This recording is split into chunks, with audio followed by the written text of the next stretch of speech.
Dimanche 30 septembre 2018, mesdames, messieurs, bonsoir, bienvenue à toutes et à tous dans cette édition d'information sur la télévision Labari. Le 28 septembre dernier, le Niger célébrait la 4e édition de la Journée nationale de mobilisation contre la traite des personnes. C'est une journée instituée en 2014 en effet par les autorités publiques. L'édition 2018 avait pour thème les défis et les perspectives de la traite des enfants au Niger par la prostitution, la mendicité et le travail forcé. Cette journée a été marquée ici au Niger donc par des séries de conférences organisées à Maradi par l'Agence nationale de lutte contre la traite des personnes. Le résumé de ces différentes conférences donc avec notre reporter Adamou Soumana. Édifier la population de Maradi et au-delà l'ensemble des Nigériens sur les menaces qui pèsent sur nos valeurs et les processus humains durables dans les collectivités du pays, tel est entre autres objectifs assignés à cette rencontre rentrant dans le cadre de la journée de mobilisation contre la traite des personnes. Prenant la parole à cette occasion, le gouverneur de la région Haute a souligné que toutes les composantes de la société sont interpellées face à l'exploitation des adolescentes qui est une réalité palpable dans le pays en général et à Maradi en particulier. Le phénomène de la traite des personnes, notamment celle des jeunes filles, est une triste réalité dans notre région. Nous rencontrons quotidiennement des jeunes filles utilisées dans le commerce informel à travers la vente des fruits saisonniers et autres marchandises pour le compte des adultes qui les paient peu ou pas. Et contrairement aux autres enfants de leur âge qui sont scolarisés, ces adolescentes travaillent tous les jours, sans repos, dans la rue, devant les hôtels, les bars où elles sont exposées à tous les dangers. Malgré leur bas âge, ces jeunes filles sont obligées de travailler pour se prendre en charge ou contribuer aux charges de leur famille. Procédant au lancement officiel de cette 4e journée nationale de mobilisation, le ministre de la Renaissance culturelle, assumant l'intérim de son homologue de la justice, n'a pas manqué de relever le danger que constitue la traite des personnes pour la modernisation sociale avant de s'appesantir sur le thème de la rencontre. Le gouvernement a adopté le plan d'action national de lutte contre la traite des personnes le 22 juillet 2014, dont l'axe stratégique sur l'amélioration du cadre juridique et institutionnel prévoit notamment l'intensification de la sensibilisation de la population sur cette thématique. C'est ce qui a motivé l'institution d'une journée nationale de mobilisation contre la traite des personnes le 28 septembre de chaque année. Nous avons choisi Maradi pour abriter la 4e édition de la journée nationale de la mobilisation avec comme thème l'exploitation des enfants dans la prostitution, la mendicité et le travail forcé au Niger, défis et perspectives. Mesdames et messieurs, le choix de ce thème est justifié à plus d'un titre, eu égard notamment au nombre de plus en plus croissant d'enfants, voire des nourrissons, que des parents exhibent, comme appât au niveau des carrefours de nos grandes villes dans la mendicité, ou encore des jeunes filles utilisées dans les petites activités économiques et malheureusement aussi dans la prostitution. S'en sont suivies les interventions des différents panélistes pour éclairer davantage l'assistance sur le thème objet de la rencontre afin de mûrir les réflexions pour la recherche des solutions idoines. La situation administrative des professeurs de collège en fin de formation à l'école normale supérieure depuis 2 ans était ce matin au centre d'un point de presse animé par le syndicat national des professeurs de collège, le SINAPROF, une situation administrative qui n'est toujours pas réglée et dans laquelle certains syndicats du secteur de l'éducation se sont prononcés. Je vous propose à cet effet de suivre la réaction du syndicat national des enseignants et des professeurs de collège plutôt, dans ce résumé de Sadou Doumi et Hassan Saleh Mustafa. Après les récentes sorties médiatiques des diplômés d'aptitude professionnelle d'APC et G des promotions 4 et 5 pour interpeller les autorités relativement à leur situation et celle de la FUSEN pour apporter des précisions sur le dossier, le syndicat national des professeurs de CEG se prononce. Et depuis sa création, le SINAPROF CEG n'a ménagé aucun effort dans la défense des intérêts matériels et moraux de ces militants. Pour preuve, toutes les promotions qui sont sorties ont été prises en charge par le SINAPROF. Le SINAPROF-CEG a suivi de bout en bout tout le processus de l'intégration de toutes les promotions qui ont eu leur matricule aujourd'hui. Même ceux aujourd'hui qui souffrent de la nomination, le SINAPROF-CEG est toujours derrière leur dossier. La 4e et 5e promotion qui aujourd'hui constitue une occasion pour certains qui disent qu'ils ont pris en charge le problème de ces professeurs CEG a été suivi de bout en bout par le SINAPROF-CEG, de l'octroi de leur poste budgétaire jusqu'à leur nomination.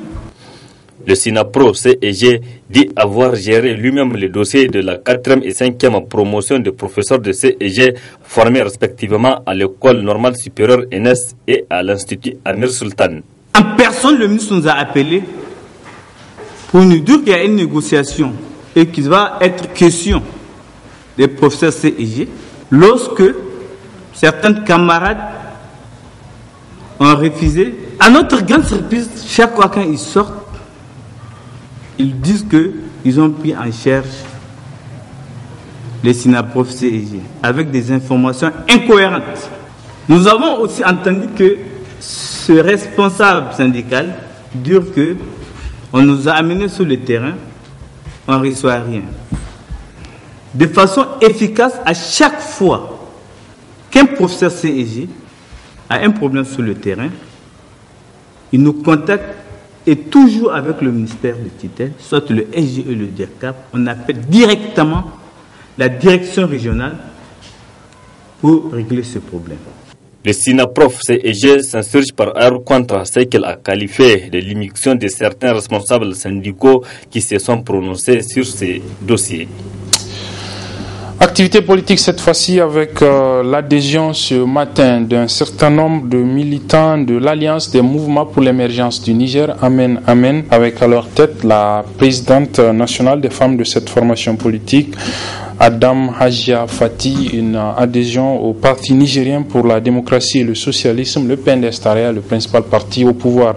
La déclaration d'adhésion a eu lieu ce matin au niveau du Palais des Congrès de Niamey, où une mobilisation a été faite à cet effet. Ibrahim Abdou et Ismaël Moumouni pour le reportage. Nous ne sommes plus militants du parti Amen Amin à compter d'aujourd'hui. On est militants à part entière du PNDS-Taraya. C'est ce qu'a témoigné ces ex-militants du parti de l'Adan Tchana au jeu de cette présente cérémonie qui a drainé un public nombreux.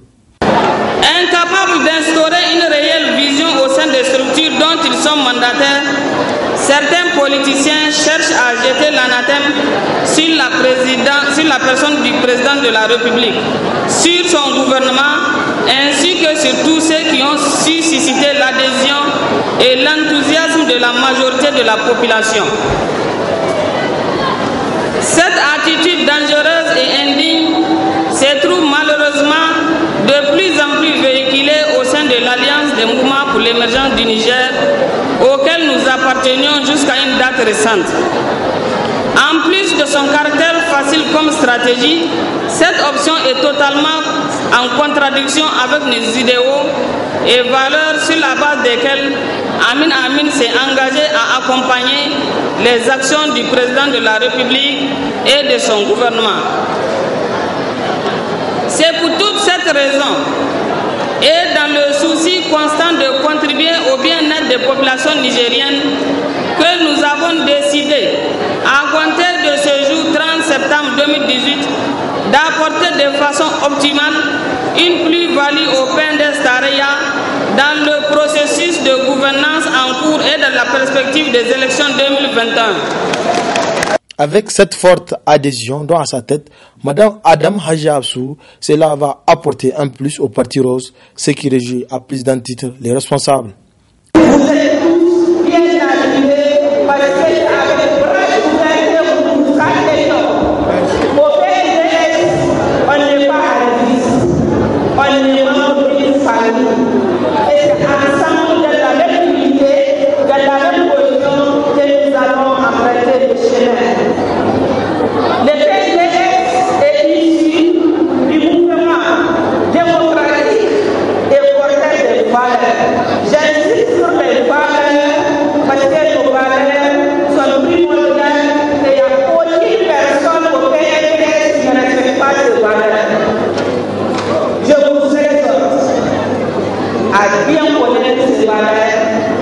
à bien les maîtriser et à bien les appliquer. À travers cette déclaration solennelle d'adhésion, ces nouveaux militants du PNDS-Taraya marquent ainsi leur soutien à Issoufou Mahamadou dans toutes ses actions. Le club des jeunes musulmans Anour a organisé ce matin un prêche au niveau de sa Makaranta, l'école coranique qu'il a créée. C'est au niveau du quartier Yantala de Niamey. Un prêche au cours duquel plusieurs préceptes de l'islam ont été rappelés et des invocations ont été faites pour un bon déroulement de l'année scolaire qui débute donc demain pour le collège et le primaire. Le reportage est signé Ali Doubourema et Abdul Razak Hamidou.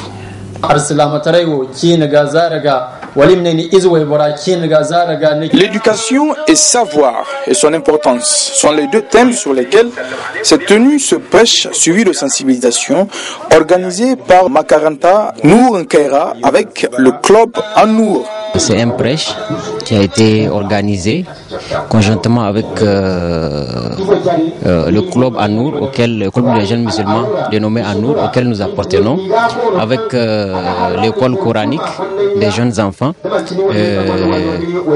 dénommée Nour al-Khairat. Voilà, donc ceci a été organisé. Comme vous le savez, nous sommes aujourd'hui à la veille d'une rentrée scolaire. Voilà, donc c'est pour rappeler aux enfants qui sont là et aux parents d'enfants qui les envoient dans les écoles coraniques que nous allons commencer bientôt.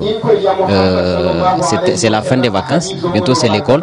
Mais en dehors de ces horaires scolaires, nous allons poursuivre les prêches et aussi l'enseignement islamique pendant les heures de week-end, pendant les week-ends et aussi les mercredis soirs. C'est un thème très important. Il faut que les parents surtout aient encore ça à l'esprit, parce que nous avons une éducation islamique qui doit être observée à la maison, à l'école, dans la société de façon globale.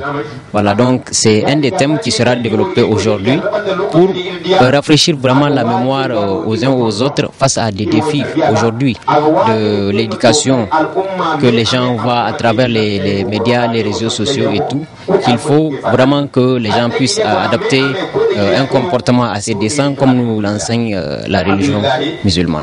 Ces deux structures entendent perpétuer leur activité comme nous l'a confié Oustaz Abdourahman Adam, Oustaz du Makaranta Nour Kaira.